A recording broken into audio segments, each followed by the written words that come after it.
We are living at a time of exponential change. A technology has been introduced into our lives that is transformational.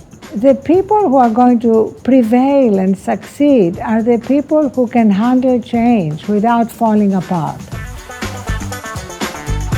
Hi, I'm Lidia Fonseca, Chief Digital and Technology Officer at Pfizer.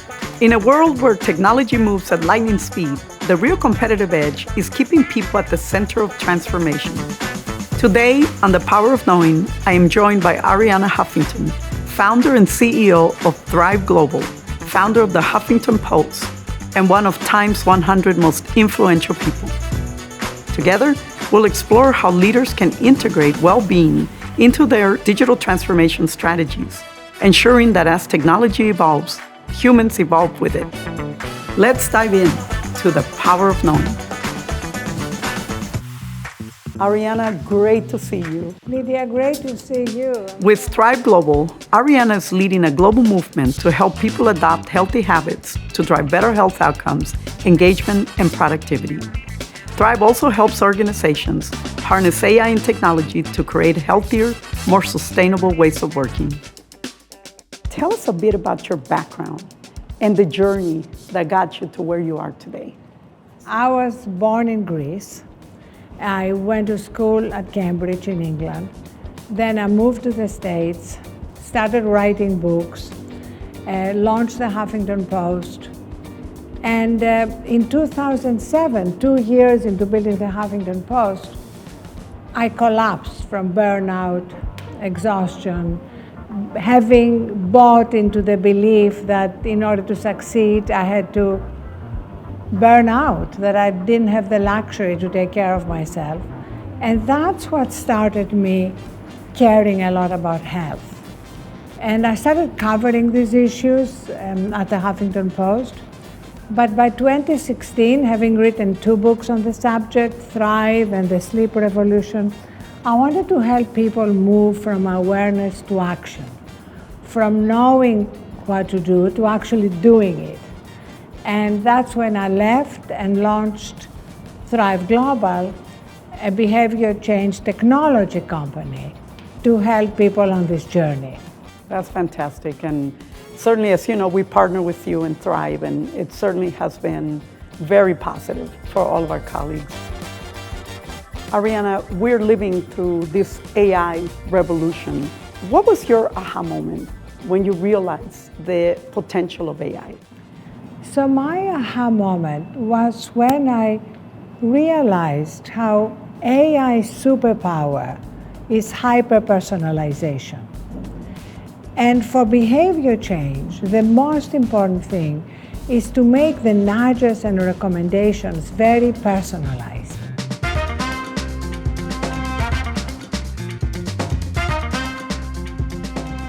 Arianna, you have built Thrive to help redefine how we work and how we live. And well-being has always been at the center of that. I'm particularly inspired by your work to end the burnout epidemic, which we know is all too real. How can AI help accelerate these efforts? Well, Lidia, I'm so excited about the role AI can play. Through its power of hyper-personalization, memory, it remembers everything about us. And the nudges and recommendations can be really specific. Now, the recommendations tend to be generic, and people have a hard time acting on them. Going on a Mediterranean diet or walking 10,000 steps. AI makes it possible by knowing you, by knowing everything, not just about your data, lab and biometric, but also about your calendar. It can know, for example, you are picking up your daughter from school at 3:15, so it can say, can you take 10 minutes after that to go for a walk or to do some squats before your next meeting? So the specificity is what makes behavior change possible. We have been very fortunate to partner with your company, Thrive, since 2021, to help our colleagues take ownership of their mental health and wellness. With Thrive, we've actually seen increased productivity, resilience, and colleague satisfaction. As I like to say, happy humans are more creative and they're more productive. You have helped companies rethink how they work from the inside out. When it comes to building cultures that support both high performance and well-being, where can leaders fall short? And what is your secret to getting it right? Well, actually, Lydia, where leaders fall short is when they don't recognize that well-being is part of high performance. We see that with elite athletes. Recovery is part of peak performance. That doesn't mean that we live in a 9-to-5 world. No interesting job is 9 to 5. Any interesting job means that you have more to do than you have time to do, that you often have to push through, work over the weekend or overnight. None of that matters if you realize that then you need to take time to recharge. At Thrive, we call it Thrive time, so that you can refuel yourself and then go back to work. I think where the burnout happens, if you don't give yourself the time to recharge, if you don't recognize that that's when you can perform at your best. That's changing, but it's not changing fast enough. And as you know from our work with your colleagues, which we love, the key is not just to give you an article on burnout. The key is to help you take micro steps to reduce burnout and make them very small. We call them too small to fail. I love that, by the way. And because it makes them not be overwhelmed. Not overwhelming and sustainable. And one of the things I love about your cultural values at Pfizer is joy. That joy is one of your cultural values. That is amazing because, Lydia, I found in my own life that at some point I realized I'm going to be productive. I proved that to myself. Now my barometer for success is joy. That doesn't mean there are no challenges. I don't have a single day, I'm sure you don't either, where there are no challenges. It means finding purpose and meaning and joy in what we are doing and gratitude. And we also know from science that joy and gratitude do not coexist with stress. That's one of my favorite features on Thrive is reset. Reset is 60 seconds, again, based on the neuroscience that stress is unavoidable. There is nobody who doesn't have stress in their lives. But cumulative stress is avoidable. And it is cumulative stress that leads to high blood pressure or binge eating or binge drinking or dysfunctional behaviors. So in 60 seconds, we can move from the sympathetic to the parasympathetic nervous system by focusing on deep breathing, on images and memories that bring us joy or gratitude. I think the most important thing for leaders is to recognize that all their people at the moment are going through high levels of stress. Even if it's good stress, we are living at a time of exponential change, of incredible uncertainty. A technology has been introduced into our lives that is transformational, but also that means that everything is going to change. So Yuval Harari, who's written Sapiens and Nexus, was asked, what's the most important skill that we need to teach people in the age of AI? And he said, there is only one skill people really need in the age of AI, I'm paraphrasing, and that is agility, flexibility, resilience, learning how to deal with this exponential change. We used to say, oh, you must learn coding. Now, who knows? Maybe in 5 years, AI will do all the coding. But the people who are going to prevail and succeed are the people who can handle change without falling apart. And resilience is something we can learn. It's not like some people are born resilient and some people are not. We are both mothers. And if you ask me what do I want for my children more than anything, it's for them to be resilient, because I can't protect them from what's going to happen in their own lives or in their world.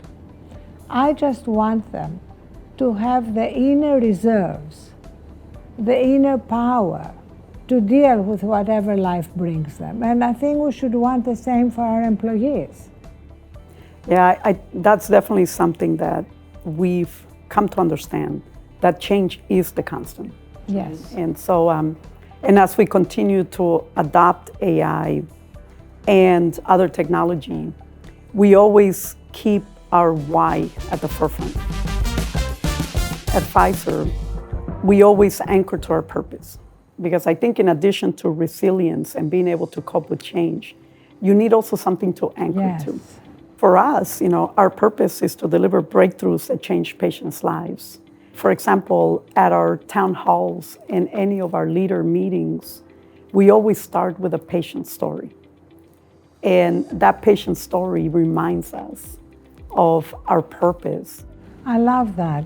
Courage is also something that is key to taking risks, the risks that you often have to take to achieve these breakthroughs that change lives.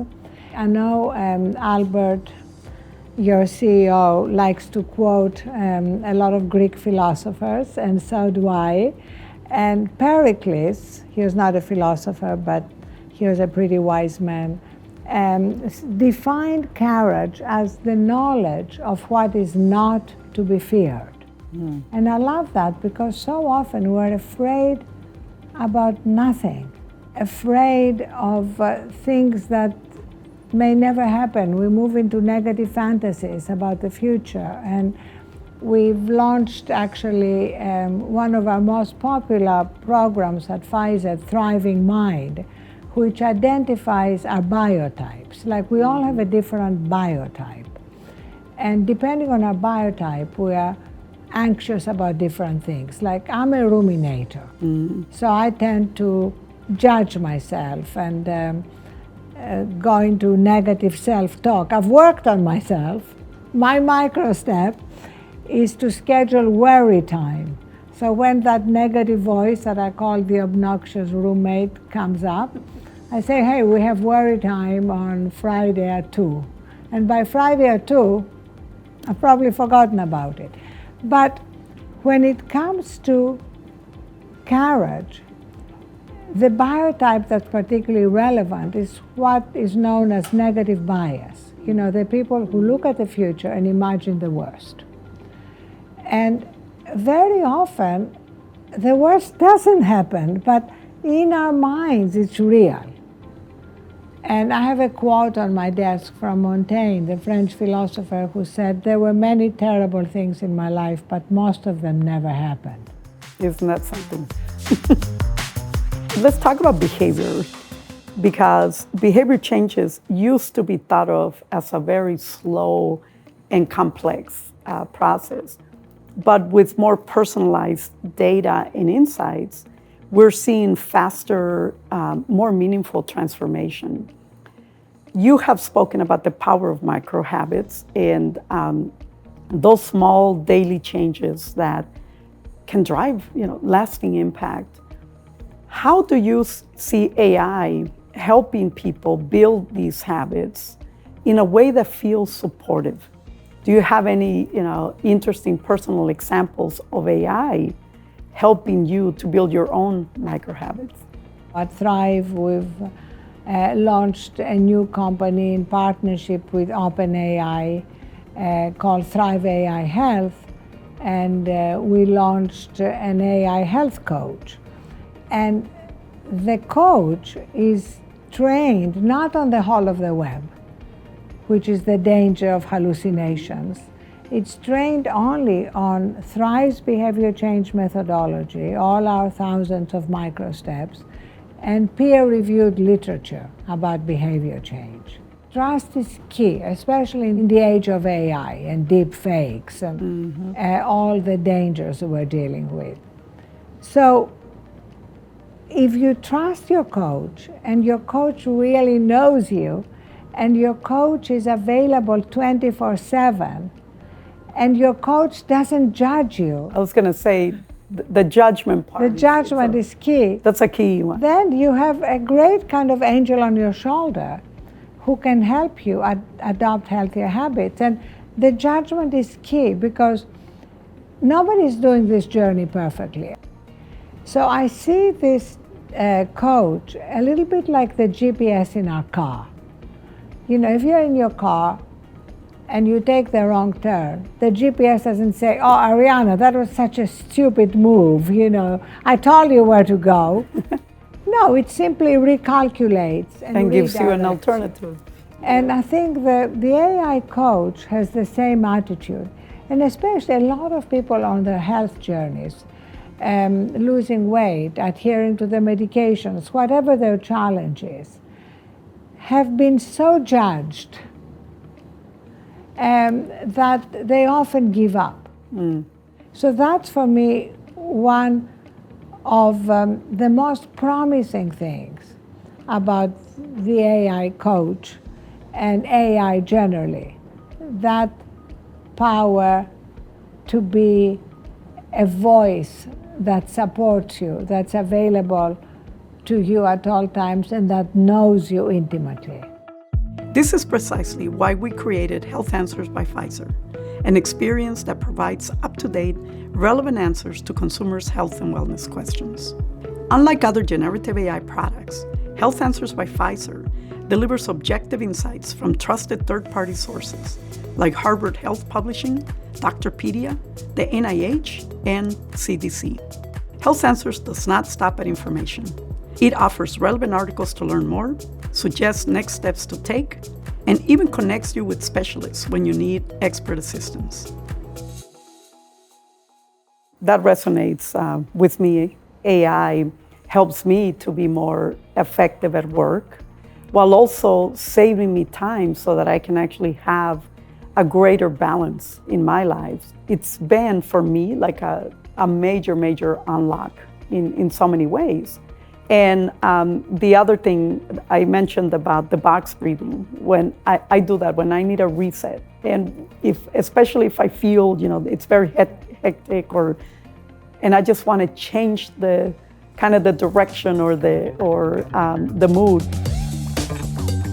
We're living in a world of constant input, and from notifications to short-form videos to texts, the list goes on and on. How do you think leaders can create space for clarity and focus and use this information in a constructive way rather than seeing it as a source of stress?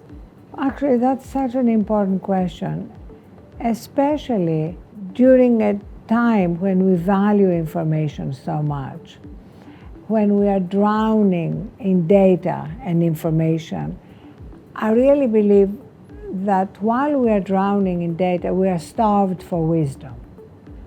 And I feel these pauses for clarity, what you are doing, your 2 hours of focus time, are absolutely key for leadership.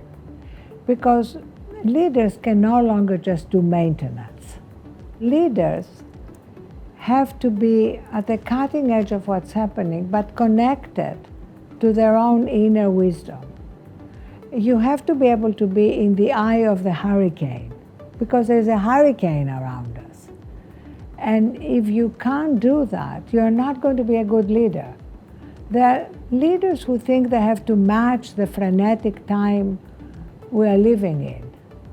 But I believe that's not what leadership is about. My favorite leadership book that I have on my nightstand is by Marcus Aurelius, who was the emperor of Rome for 19 years and a Stoic philosopher. So whenever I talk to a CEO who says to me, Arianna, I don't have time to sleep or pause or walk or whatever, I say to them, you know what, Marcus Aurelius had a busy job too, and he managed to write this book called Meditations, focusing on what made him a better leader, how to remain unflappable during moments, in his case, of invasions, betrayals, a plague. So I really profoundly believe that it makes us a better leader when we take time to renew, refuel ourselves, and be present. When we talk about well-being, it's not just about what we do as individuals.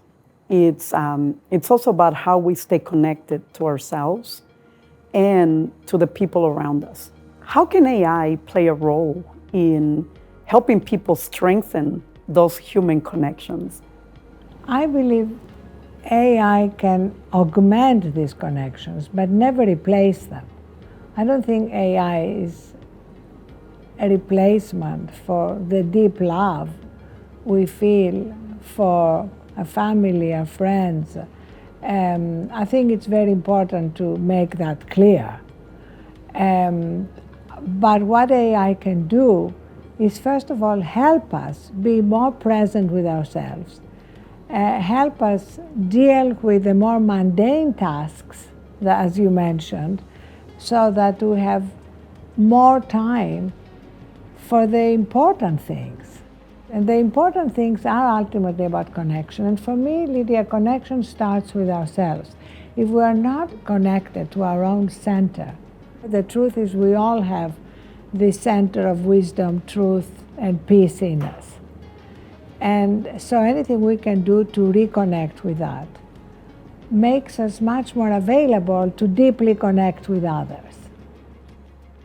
Yeah, and frankly, the good news is that AI is freeing up more of our time for us to create both those healthy habits, as we spoke about, but also to have those deep, meaningful, and human connection. And while technology and AI can often be a distraction from our relationships, I do also believe that they can help create community, bringing people together with a shared interests or goals. I do feel that if used responsibly, I do believe AI can benefit humanity and can amplify both empathy as well as connection. That's one of the things I'm most excited about. There's a lot of focus on how we can align the development of AI with human values. But I'm really interested also in how AI can help us be more deeply human, how it can help us connect what it really means to be fully human. I was doing a fireside chat with Sam Altman, and I asked him, because he has a little boy now, and I said, so what do you think the world that Atlas, his son's name, is going to inherit? What's that world going to be like? He said, well, he is never going to be as intelligent as AI. And I find this a very interesting comment, because if human beings are never going to be as intelligent as AI, then what are we? If we're not defined by our IQ, if the cart wasn't right, I think, therefore I am, I think that's actually a great moment for humanity, because it means there is something deeper than intelligence. Mm-hmm. Wisdom, our soul, our spirit, our capacity to empathize and to love. For me, these are the ultimate human values. The development of AI is really a forcing mechanism for having this conversation, which we have been neglecting. Mm-hmm. A lot of tech bros are obsessed with exploring outer space. Mm-hmm. I'm personally much more interested in exploring inner space. Because it's like full of mystery, and it's a real unexplored world. And AI is forcing us onto this exploration. Is there anything that gives you pause about this era of technological change? And what gives you hope? So what gives me pause, if we put all our energy into developing the machines and not investing into developing humans, I think we need to put as much energy and as many resources into developing AI as we are putting into developing our humanity. I think it has to be a parallel journey.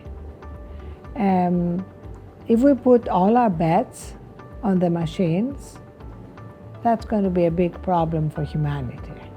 There'll be a gap. Yes. A gap of understanding. Exactly, a gap of understanding, a gap of resilience, a gap of connecting with our ultimate why as humans. And what gives you hope? Well, what gives me hope is that there are a lot of leaders, and Lidia, you are one of them, who have said, I love that you've said, that we can't just put these tools out there and assume people will use them wisely. I think there are enough leaders who believe that and are acting on it, because it's not just a matter of belief. You have the power to act on it in a big company, and you have the thought leadership to talk about it and advocate for it. I feel these leaders are going to be key. And I love for all of us who believe that to stay connected, to support each other, and to help accelerate this journey towards kind of reconnecting in a deeper way with our humanity. Because let's recognize that the more primitive forms of AI that have fueled social media have been terrible for our humanity. They have tended to strengthen what's worse in us. Our biases, our anger, our rage. So now we need the more developed AI, Gen AI, whatever we want to call it, to actually help us connect to our better angels. Human beings are a mixture. It's not as if these are the good people and these are the bad people. We are all a mixture. So if we can use the new extraordinary forms of AI to help us tap into these better angels, into what is best in us, I think that will be a new dawn for humanity. Arianna, we have covered a lot of ground in our conversation today. So let's finish with a broad question. When all is said and done, where do you believe AI can improve our lives in the future? I think in the end, AI will, of course, when it comes to health, make a huge difference in accelerating and improving diagnostics, in accelerating drug development. But I'm particularly excited in how it can help us adopt these healthier habits. Because while everybody recognizes the importance of diagnostics and medicines, I think we're still learning how critical habits are.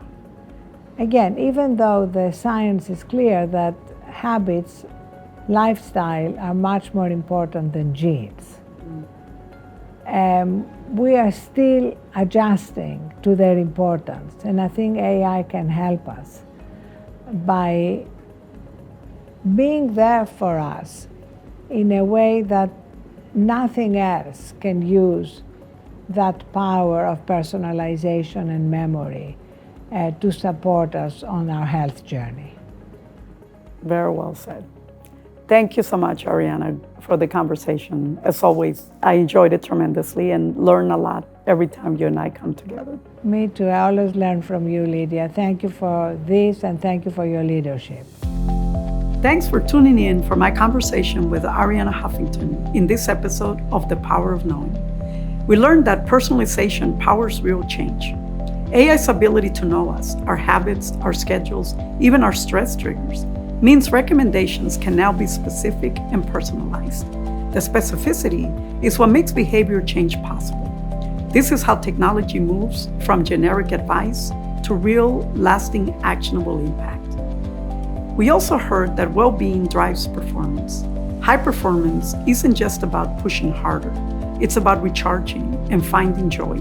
Arianna reminded us that recovery is part of peak performance. And as I like to say, happy humans are more creative and more productive. And when it comes to support, Thrive's AI coach is a lot like a GPS in your car. If you take a wrong turn, it doesn't judge. It simply recalculates and nudges you in a better direction. It's a voice that knows you, supports you, and is always there to help you get back on track. Arianna is a big advocate of micro steps that make a big difference. Behavior change doesn't have to be overwhelming. The secret is micro steps, small, science-backed actions that are too small to fail. These tiny habits, supported by AI and tools like Thrive, help us build resilience and reduce burnout, one step at a time. In a world of exponential change, resilience and purpose are our anchors. Change is the constant, so it is important to keep your why at the forefront. Arianna said that resilience is something we can learn. We want our children to have the inner reserves to navigate change and the inner power to deal with whatever life brings them. And we should want the same for our employees. And the most important thing I learned today is that human wisdom is our superpower. As AI grows more intelligent, our true value lies in wisdom, empathy, and love. She reminds us that if human beings are never going to be as intelligent as AI, then there's something deeper than intelligence. In fact, new, extraordinary forms of AI have the potential to help us tap into our better angels, what is best for us, creating a new dawn for humanity. Thank you for joining us on this episode of The Power of Knowing. See you on the next episode.